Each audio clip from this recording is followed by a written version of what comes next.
푸틴을 믿은 순간 김정은의 운명은 이미 결정되어 있었습니다.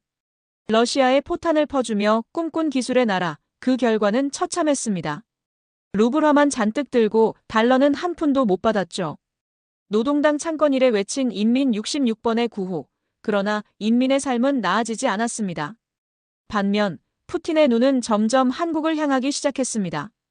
기술, 경제, 외교 모두에서 진짜 파트너는 북한이 아니라 대한민국. 한쪽은 몰락했고 한쪽은 부상했습니다. 이제 세계는 묻습니다. 러시아가 택한 진짜 동맹은 누구인가? 오늘 그 답을 알려드립니다. 본론에 앞서 구독과 좋아요는 유튜브 소통 문화의 꽃입니다. 저는 클라라 밀러입니다. 베를린에서 활동하는 군사 전문 기자죠. 지난 10여 년간 동유럽과 동아시아의 군사 정세를 취재해왔습니다. 그러다 보니 자연스럽게 북한과 러시아의 관계를 지켜보게 됐어요. 2024년 초 저는 모스크바 외곽의 한무기 집결지를 취재하고 있었습니다. 그곳에서 목격한 광경은 충격적이었죠. 북한제 포탄 수십만 발이 산더미처럼 쌓여 있었어요. 녹슨 표면, 낡은 포장. 하지만 양은 어마어마했습니다. 제 동료 기자 한 명이 말했어요. 김정은이 정말 미쳤나 봐요. 이 많은 무기를 다 러시아에 넘기다니. 저는 고개를 저었습니다. 미친 게 아니에요. 절박한 거죠. 김정은의 계산은 간단했습니다. 포탄을 주고 기술을 받는다. 군수물자를 넘기고 달러를 챙긴다. 러시아는 우크라이나 전쟁에 총알이 필요했고 북한은 경제 파탄 직전이었으니까요. 서로의 필요가 맞아떨어진 거래처럼 보였습니다. 하지만 저는 그 순간에도 알았어요. 이건 공평한 거래가 아니라고. 푸틴이 약속을 지킬 리 없다는 걸 말이죠. 저는 평양발 정보를 입수했습니다. 김정은이 러시아와의 거래에 엄청난 기대를 걸고 있다는 내용이었어요. 정찰 위성 기술, 핵잠수함 설계도, 극초 음속 미사일 데이터. 김정은의 위시리스트는 화려했습니다. 제가 만난 한 러시아 무기 중개상은 이렇게 말했어요. 북한 놈들은 꿈을 꾸고 있어요. 푸틴이 뭘 줄 것 같아요? 포탄 몇만 발 받았다고 최첨단 기술을 넘겨줄까요? 그는 비웃었죠. 저는 그 말이 정확하다고 생각했습니다. 푸틴은 냉혹한 현실주의자예요. 감상에 빠지지 않죠. 북한이 필요한 건 맞지만 그렇다고 대가를 제대로 지불할 생각은 없었던 겁니다. 거래가 시작된 지 몇 달이 지났어요. 포탄은 계속 러시아로 갔습니다. 미사일도 로켓탄도 심지어 구식 전차까지. 북한은 자국 군대의 무기고를 텅 비우다시피 했죠. 그런데 북한으로 돌아온 건 뭐였을까요? 식량 몇 톤, 낡은 유류 탱크, 그리고 루블화로 찍힌 공수표. 기술 이전은 논의 중이라는 말만 되풀이됐습니다. 저는 평양의 한 소식통과 통화했어요. 그는 불안한 목소리로 말했습니다. 장군님께서 화가 많이 나셨대요. 러시아 놈들이 약속을 안 지킨다고. 하지만 뭘 어떻게 하겠어요. 이미 다 넘겨준 걸. 그 순간 저는 깨달았습니다. 김정은의 도박은 시작부터 잘못됐어요. 상대를 잘못 골랐죠. 푸틴은 약속을 지키는 사람이 아닙니다. 이익이 되면 잡고 손해면 버리는 사람이에요. 김정은이 푸틴에게 포탄을 팔던 그날, 저는 생각했습니다. 이미 북한은 진 게 아닐까? 게임의 룰조차 모르는 플레이어가 도박판에 뛰어든 격이었죠. 승산은 처음부터 없었어요. 밤늦게 베를린 사무실에 앉아 저는 자료를 정리했습니다. 북한이 러시아에 넘긴 무기 목록, 받아야 할 때가 목록. 그리고 실제로 받은 것들. 숫자는 명백했어요. 북한은 사기를 당하고 있었습니다. 제 편집장이 물었어요. 클라라, 김정은이 정말 이걸 몰랐을까요? 저는 대답했습니다. 몰랐을 리 없죠. 하지만 선택지가 없었던 거예요. 죽느냐 사기당하느냐. 둘 중 하나였던 겁니다. 위험한 거래는 이렇게 시작됐습니다. 한쪽은 모든 걸 걸었고 다른 한쪽은 처음부터 속일 생각이었죠. 이 거래의 끝은 정해져 있었어요. 거래가 시작된 지 반년이 지났습니다.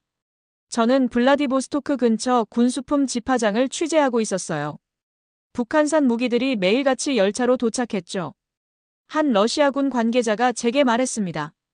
북한 무기는 품질은 별로지만 양이 많아서 좋아요. 우크라이나에서 쏴대기엔 딱이죠. 그는 태연했어요. 마치 북한과의 약속 같은 건 없다는 듯이 말이죠. 저는 물었습니다. 그럼 북한의 약속한 기술 이전은요? 그가 어깨를 으쓱했어요. 그건 정치인들이 결정할 문제죠. 우리는 그냥 무기나 잘 받으면 돼요.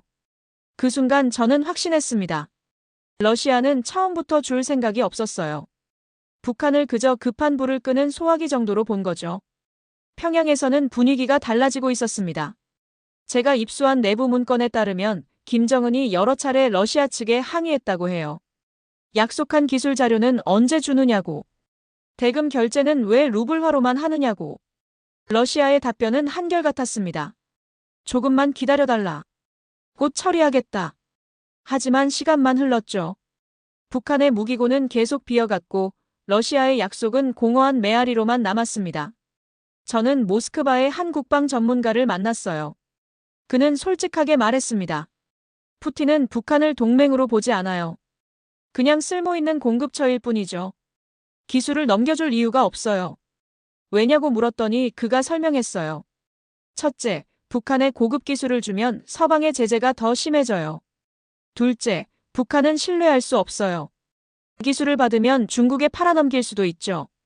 셋째, 그리고 가장 중요한 이유는 푸틴은 북한이 필요하지 않다는 거예요. 필요하지 않다니요. 무기는 계속 받고 있잖아요. 제가 반박하자 그가 웃었습니다. 지금 당장은 필요하죠. 하지만 전쟁이 끝나면요. 북한 같은 나라는 짐이 될 뿐이에요. 저는 그 말이 잔인하지만 정확하다고 느꼈습니다. 푸틴의 계산은 냉정했어요. 필요할 땐 쓰고 필요 없으면 버린다. 그게 전부였죠. 북한이 받은 실질적 보상은 초라했습니다. 루블화로 결제된 대금은 환전조차 제대로 안 됐어요. 국제 제재 때문에 루블을 달러로 바꾸기가 거의 불가능했거든요. 결국 북한은 종이돈 더미만 받은 셈이었죠. 기술 이전 역시 허상이었습니다. 러시아가 넘겨준 자료는 이미 구식이 된 것들 뿐이었어요. 일부 위성 관련 자료를 줬다지만 핵심 기술은 빠져 있었죠. 제가 만난 북한 관련 소식통은 한숨을 쉬었습니다. 김정은이 크렘린에 직접 전화를 걸었대요. 푸틴과 직접 통화하려고 했지만 연결조차 안 됐대요. 비서들만 돌려막기 하더래요. 저는 그 장면을 상상했습니다. 평양 집무실에 앉아 수화기를 든 김정은. 연결되지 않는 전화. 텅 빈 무기고. 그리고 약속만 가득한 서류들. 임금 체불을 당한 거나 마찬가지였죠. 아니, 더 나빴어요. 적어도 노동자는 법의 보호라도 받잖아요. 하지만 김정은은요. 누구에게도 하소연할 수 없었습니다. 제 동료가 물었어요. 클라라, 그럼 북한은 왜 계속 무기를 보내는 거죠? 저는 답했습니다. 이미 너무 깊이 들어왔어요. 지금 멈추면 아무것도 못 건지죠. 그래서 계속 보내는 거예요. 언젠가 푸틴이 마음을 바꿀 거라는 헛된 희망을 품고서요. 러시아가 원한 건 총알바지였습니다. 북한이라는 나라 자체가 아니라 북한이 가진 재고 무기들. 그것만 필요했던 거죠. 반면 북한이 원한 건 명확했어요. 기술, 달러, 그리고 국제사회에서의 위상. 하지만 푸틴은 그 어떤 것도 줄 생각이 없었습니다. 거래의 균형은 처음부터 깨져 있었어요. 한쪽은 모든 걸 내놨고 다른 한쪽은 빈말만 돌려줬죠. 저는 취재 노트에 적었습니다. 푸틴은 김정은을 동맹이 아닌 도구로 봤다. 이 문장이 모든 걸 설명했어요. 배신이 아니라 처음부터 속임수였던 거죠.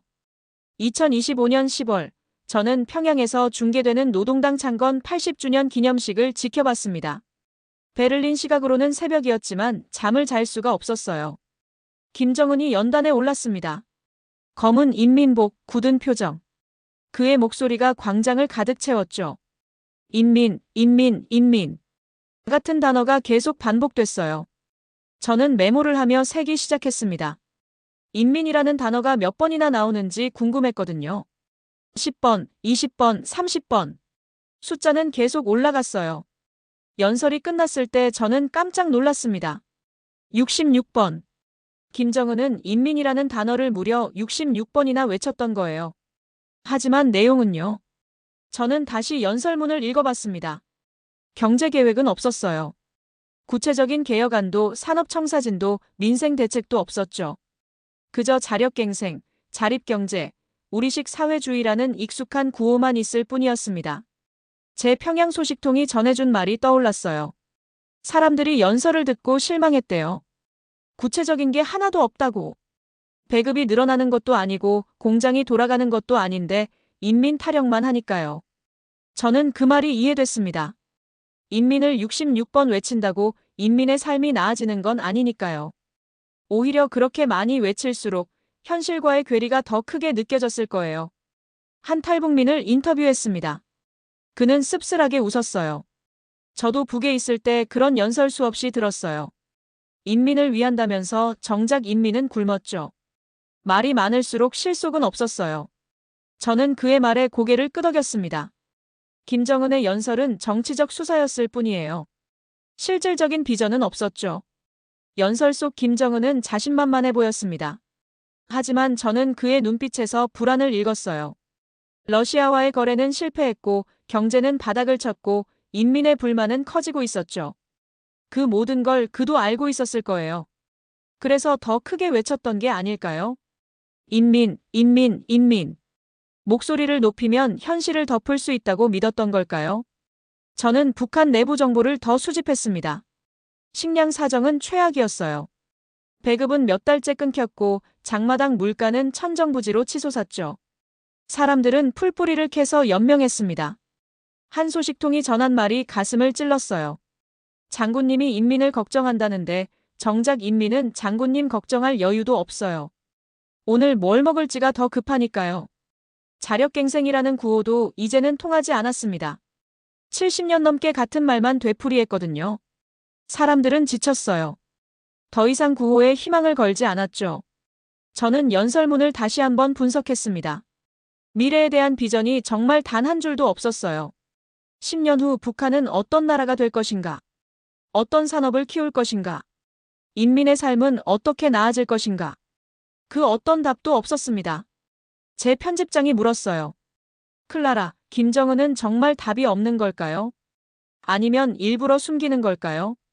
저는 고개를 저었습니다. 답이 없는 거예요. 진짜로 방법을 모르는 거죠. 인민을 66번 외쳤지만 그 목소리를 듣는 인민은 없었습니다. 광장에 모인 사람들은 박수를 쳤지만 그들의 눈빛은 공허했어요. 저는 그날 밤 취재 노트에 적었습니다. 비전 없는 외침은 메아리조차 남기지 못한다. 김정은의 연설이 딱 그랬어요. 울려 퍼졌지만 아무것도 남지 않았죠. 북한 내부의 피로감은 임계점에 다다르고 있었습니다. 같은 말, 같은 구호, 같은 약속. 하지만 달라지는 건 아무것도 없었어요. 사람들은 지쳐갔습니다. 저는 생각했어요. 이 체제가 얼마나 더 버틸 수 있을까? 인민이라는 단어를 1000번 외친다 해도 현실이 바뀌지 않으면 소용없을 텐데. 2025년 11월 초 저는 서울에 있었습니다. 아시아태평양경제협력체 회의 취재차 온 거였죠. 각국 정상들이 모이기 이틀 전이었어요. 새벽 6시 제 휴대전화가 울렸습니다. 속보 알림이었죠. 북한이 동해상으로 단거리 탄도미사일을 발사했다고. 저는 즉시 일어나 뉴스를 확인했어요. 두 발의 미사일이 400km를 날아갔습니다. 동해에 떨어졌죠. 한국 합동참모본부는 즉각 발표했고 일본 방위성도 성명을 냈어요. 저는 현장으로 달려갔습니다. 한국 국방부 브리핑룸은 기자들로 가득했어요. 모두가 같은 질문을 했죠. 왜 하필 지금이냐고. 답은 명백했습니다. 이틀 뒤면 아태경협회의가 열려요. 세계의 시선이 이 지역으로 쏠리는 시점이죠. 김정은은 그걸 노렸던 겁니다. 한 한국 국방 전문가가 제게 설명했어요. 북한은 늘 이래요. 중요한 국제 행사가 있으면 꼭 뭔가 터뜨리죠. 자기들을 잊지 말라는 신호예요. 저는 고개를 끄덕였습니다. 하지만 효과가 있을까요? 그가 쓴웃음을 지었어요. 예전 같았으면 모를까 지금은 별로요. 다들 익숙해졌거든요. 실제로 국제사회의 반응은 차가웠습니다. 미국 백악관은 짧은 성명만 냈어요. 북한의 탄도미사일 발사를 규탄한다. 그게 전부였죠. 유엔 안보리는 회의조차 열지 않았습니다. 저는 아태경협회의장으로 갔습니다. 각국 정상들이 도착하고 있었어요. 기자들이 물었죠. 북한 미사일 발사에 대해 어떻게 생각하시나요? 한 정상이 짧게 답했습니다. 유감스러운 일이죠. 그리고는 다른 주제로 넘어갔어요. 또 다른 정상은 아예 대답조차 하지 않았습니다. 저는 그 순간 깨달았어요. 북한의 미사일은 더 이상 공포의 대상이 아니었습니다. 그저 익숙한 소음일 뿐이었죠. 한 유럽 외교관을 만났습니다. 그는 솔직하게 말했어요. 클라라, 북한이 미사일을 쏘는 게 이제 뉴스가 돼요. 안 쏘는 게 뉴스죠. 다들 둔감해졌어요. 나는 여기에 있다. 나를 무시하지 마라. 김정은의 메시지는 분명했습니다. 하지만 아무도 귀 기울이지 않았어요. 회의장 안에서는 경제협력, 무역 확대, 기후변화 같은 주제들이 논의됐습니다. 북한 문제는 의제에조차 오르지 않았죠. 저는 기사를 쓰며 생각했어요.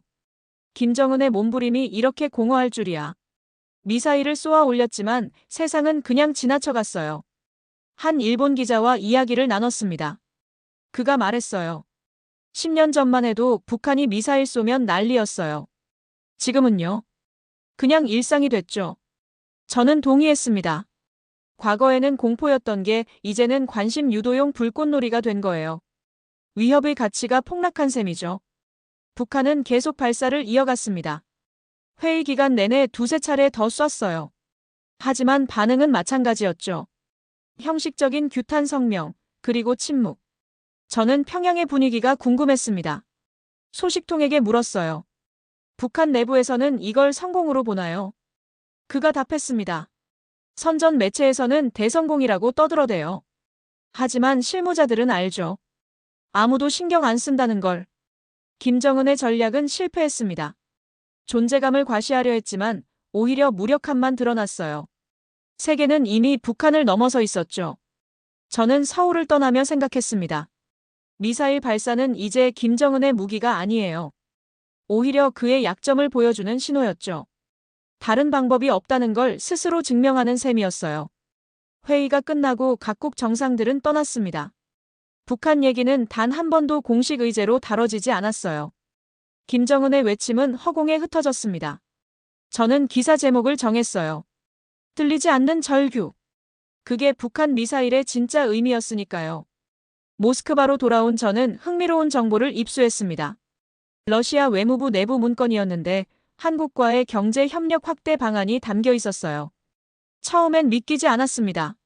러시아가 북한과 군사 협력을 하면서 동시에 한국과 손잡겠다고요. 하지만 문건을 자세히 읽을수록 확신이 들었어요. 이게 푸틴의 진짜 계산이구나. 저는 크렘린 주변 정책 자문들을 만나기 시작했습니다. 한 고위 관계자가 조심스럽게 말했어요.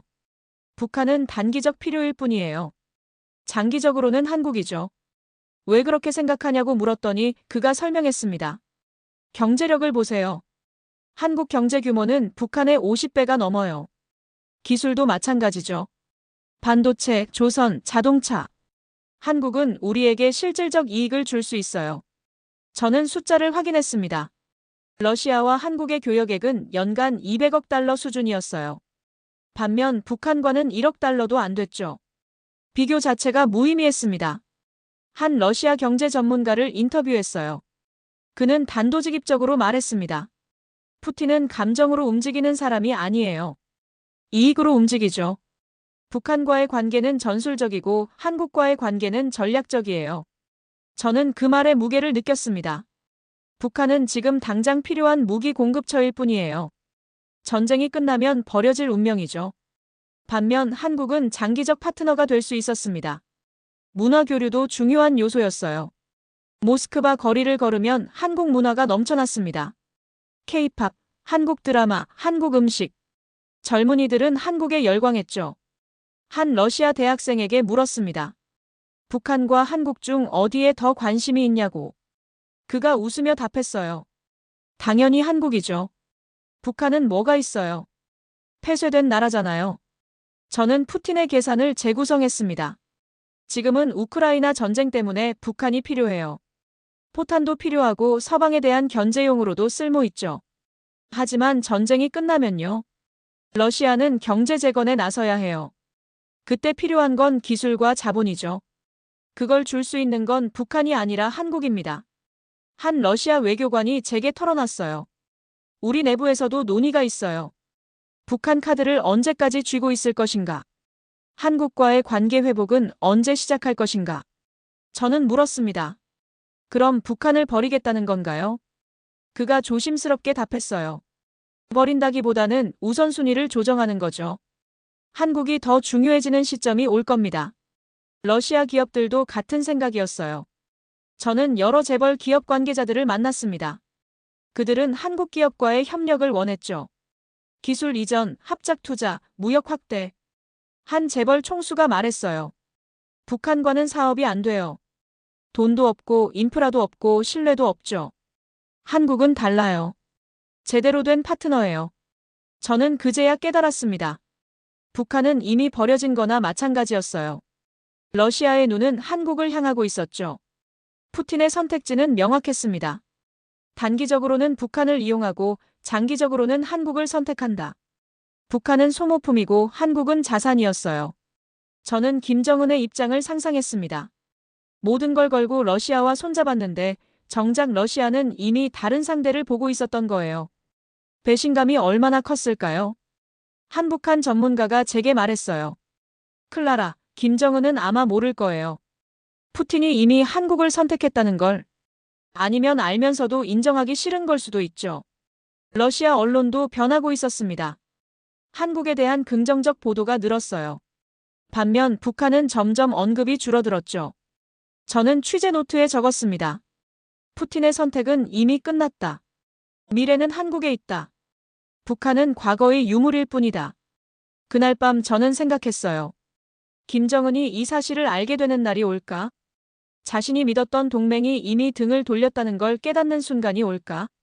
그날 그의 표정은 어떨까?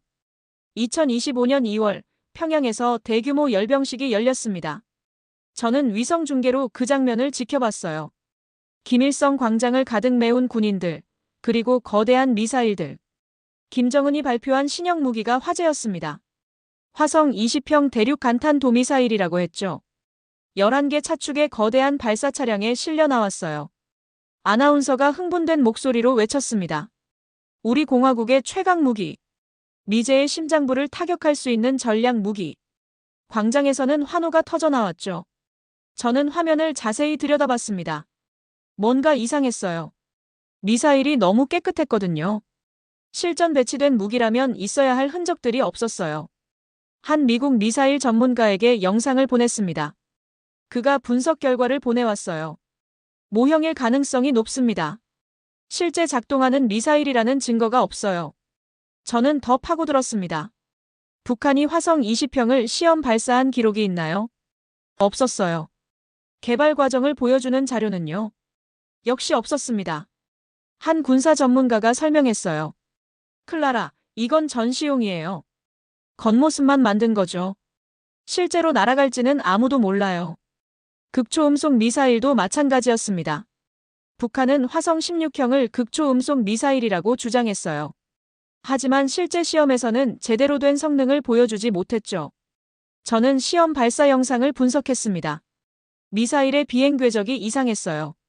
극초음속 미사일이라면 보여야 할 기동 패턴이 없었거든요. 한 항공 우주 전문가에게 물었습니다. 이게 정말 극초음속 미사일인가요? 그가 고개를 저었어요. 아니에요. 그냥 빠른 탄도미사일일 뿐이죠. 마하오를 넘는 기동 비행은 불가능해 보여요. 북한의 무기 과시는 허상으로 가득했습니다. 겉모습은 화려했지만 속은 텅 비어 있었어요. 저는 북한 군사산업의 현실을 조사했습니다. 기술 수준은 구식이었어요. 첨단 소재도 정밀 가공 설비도 고성능 컴퓨터도 부족했죠. 한 탈북 과학자를 만났습니다. 그가 말했어요. 우리가 만드는 무기는 대부분 껍데기예요. 보기 좋게 꾸며서 열병식에 내보내죠. 실제로 작동하는지는 장담 못해요. 왜 그런 일을 하냐고 물었더니 그가 씁쓸하게 웃었어요. 다른 방법이 없으니까요. 진짜 기술은 없고 보여줄 건 만들어야 하니까. 그래서 겉만 번지르르하게 만드는 거죠. 저는 충격을 받았습니다. 김정은이 자랑하는 최첨단 무기들이 사실은 미완성품이었던 거예요. 어떤 건 시제품 단계에도 못 미쳤죠. 핵탄두도 의문이었습니다. 북한은 소형화에 성공했다고 주장했어요. 하지만 증거는 없었죠. 핵실험도 2017년 이후 중단된 상태였고요. 한 핵무기 전문가가 말했어요. 소형화는 쉬운 일이 아니에요. 수십 번의 실험이 필요하죠. 북한이 그걸 했다는 증거가 없어요. 저는 정리했습니다. 화성 20형, 극초음속 미사일, 소형 핵탄두. 이 모든 게 검증되지 않았어요. 북한의 주장일 뿐이었죠. 열병식은 쇼였습니다. 화려한 무대 위의 전시물들. 하지만 실전에서 쓸 수 있는 건 얼마나 될까요? 아마 절반도 안 될 거예요. 저는 김정은의 심리를 읽으려 했습니다. 왜 이런 쇼를 계속하는 걸까? 아마도 내부 결속용이겠죠. 인민들에게 보여주는 겁니다. 우리는 강하다고, 두려워할 것 없다고. 하지만 국제사회는 속지 않았어요. 전문가들은 다 알고 있었죠. 북한의 무기쇼가 허세라는 걸. 한 서방 정보기관 관계자가 제게 말했어요. 우리는 북한 무기의 실제 능력을 파악하고 있어요. 그들이 주장하는 것의 3분의 1 수준이죠. 저는 그날 기사를 썼습니다. 제목은 껍데기 무기의 퍼레이드. 부제는 화성 20의 허상과 북한 군사력의 실체. 무기는 있었지만 탄두는 없었습니다. 미사일은 있었지만 연료는 부족했죠. 발사대는 있었지만 제대로 된 운용 능력은 의문이었어요.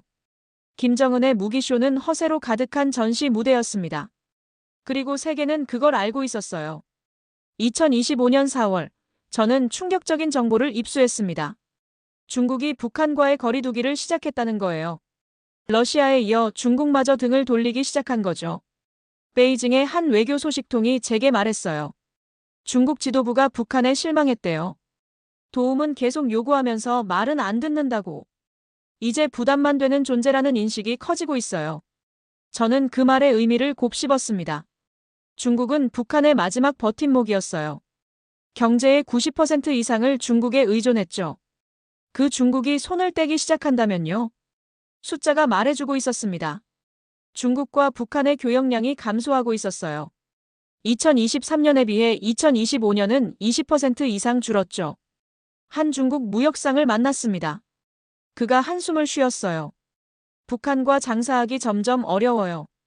돈은 제때 안 주고 물건은 제대로 못 만들고 이제 다들 손 떼려고 해요. 러시아와 중국 두 동맹 모두 북한을 외면하기 시작했습니다. 김정은은 고립됐어요. 믿었던 친구들이 하나둘 떠나가는 걸 지켜봐야 했죠. 북한 내부도 흔들리고 있었습니다. 저는 여러 소식통을 통해 정보를 모았어요. 고위층 사이에서 불만이 커지고 있다는 얘기였죠. 한 소식통이 전했습니다. 당 간부들이 수군거려요. 원수님의 판단이 옳은 것인가? 러시아 거래는 왜 이렇게 됐나? 경제는 왜 이 모양인가? 지도력이 흔들리고 있었어요. 김정은의 결정에 의문을 제기하는 목소리가 나오기 시작한 겁니다. 북한 체제에서 이건 위험한 신호였죠. 저는 북한 정권의 권력 구조를 분석했습니다. 김정은은 공포와 충성심으로 체제를 유지해왔어요. 하지만 공포는 영원하지 않죠. 충성심도 마찬가지고요. 한 북한 전문가가 말했어요. 클라라, 체제 붕괴는 갑자기 오지 않아요. 서서히 무너지다가 어느 순간 와르르 무너지는 거죠. 지금 북한이 그 과정에 있을 수 있어요. 경제 파탄이 가장 큰 문제였습니다. 공장은 멈췄고 농사는 엉망이었고 무역은 끊겼어요. 사람들은 스스로 살아남는 법을 찾아야 했죠. 장마당 경제가 확대됐습니다. 국가 통제를 벗어난 시장이 커진 거예요. 이건 체제의 큰 위협이었죠. 사람들이 국가 없이도 살 수 있다는 걸 알게 됐으니까요. 한 탈북민이 말했어요. 요즘 북에서는 돈이 다예요. 당증보다 달러가 중요하죠. 충성심보다 장사 수완이 살 길이에요. 체제가 무너지고 있는 거죠. 군사적으로도 문제가 있었습니다. 러시아에 무기를 대량으로 넘기면서 북한군의 무기고가 비었어요. 훈련도 제대로 못하고 연료도 부족했죠. 한 군사 전문가가 경고했습니다. 북한군의 전투력이 심각하게 떨어졌어요. 사기도 낮고 장비도 노후화됐고 보급도 엉망이죠. 이건 체제 유지에 큰 위협이에요. 저는 3중의 위기를 정리했습니다. 국제고립, 경제 파탄, 군사적 무능. 세 가지가 동시에 북한을 압박하고 있었어요. 김정은의 권력도 예전 같지 않았습니다. 공개석상에 나오는 횟수가 줄었어요. 나와도 표정이 어두웠죠. 무게를 많이 줄인 모습도 화제가 됐어요. 한 북한 관찰자가 말했어요. 스트레스가 심한 것 같아요. 모든 게 뜻대로 안 되니까요. 러시아도 중국도 경제도 다 문제투성이잖아요. 체제 내부에서 균열이 시작됐다는 첩보도 있었습니다. 권력층 일부가 탈북을 시도했다는 소문도 돌았죠. 확인되지 않은 정보지만 연기 없는 곳에 불 없다고요. 저는 생각했습니다. 체제 붕괴의 시계가 돌아가고 있어요. 느리지만 확실하게. 김정은은 그걸 느끼고 있을까요? 자신의 권력이 모래성처럼 무너지고 있다는 걸. 한 역사학자가 제게 말했어요. 역사에서 전제체제는 두 가지 방식으로 무너져요. 혁명처럼 폭발적으로 무너지거나 부패처럼 서서히 썩어 들어가거나. 북한은 후자에 가까워 보여요. 총성 없는 붕괴. 그게 북한 체제가 맞이할 미래였을지 몰라요. 어느 날 갑자기가 아니라 천천히 그리고 확실하게. 저는 취재 노트 마지막 페이지에 적었습니다. 믿었던 동맹은 떠났고 남은 건 폐허뿐이다. 김정은의 권력은 이제 벼랑 끝에 서 있다. 서울에 다시 왔습니다. 2025년 6월이었어요. 도시는 활기가 넘쳤죠. 높이 솟은 빌딩들, 거리를 메운 사람들, 그리고 어디서나 느껴지는 에너지. 저는 한국 국방부 관계자를 만났습니다. 그가 흥미로운 이야기를 들려줬어요. 러시아가 한국에 접근하고 있대요.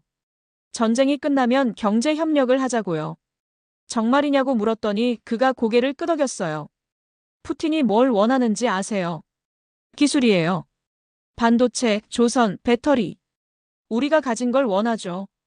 저는 아이러니를 느꼈습니다. 북한이 포탄을 줬지만 러시아가 진짜 원한 건 한국의 기술이었던 거예요. 김정은의 도박은 처음부터 틀렸던 겁니다. 한국경제연구소를 방문했어요. 전문가가 자료를 보여줬습니다. 한국 경제 규모는 세계 10위권이에요. 기술력은 일부 분야에서 세계 최고 수준이죠. 문화 영향력도 급상승하고 있고요. 반면 북한은요. 그가 쓴웃음을 지었어요. 비교 자체가 무의미하죠.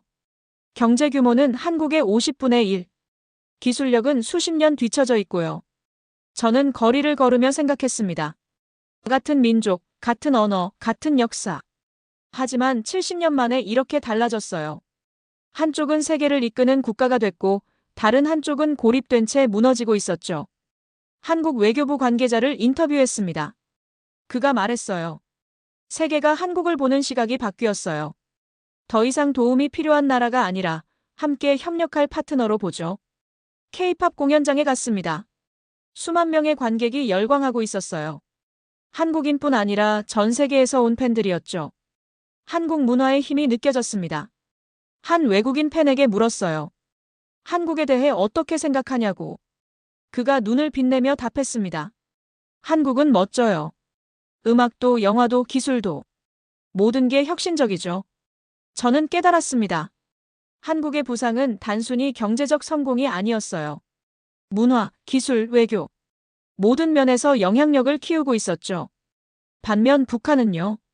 저는 자료를 다시 펼쳤습니다. 고립, 빈곤, 억압. 세 단어가 북한을 설명했어요. 세계는 앞으로 나아가는데 북한만 제자리에 멈춰 있었죠. 한국 기업인을 만났습니다. 그가 말했어요. 러시아 기업들이 접촉해와요.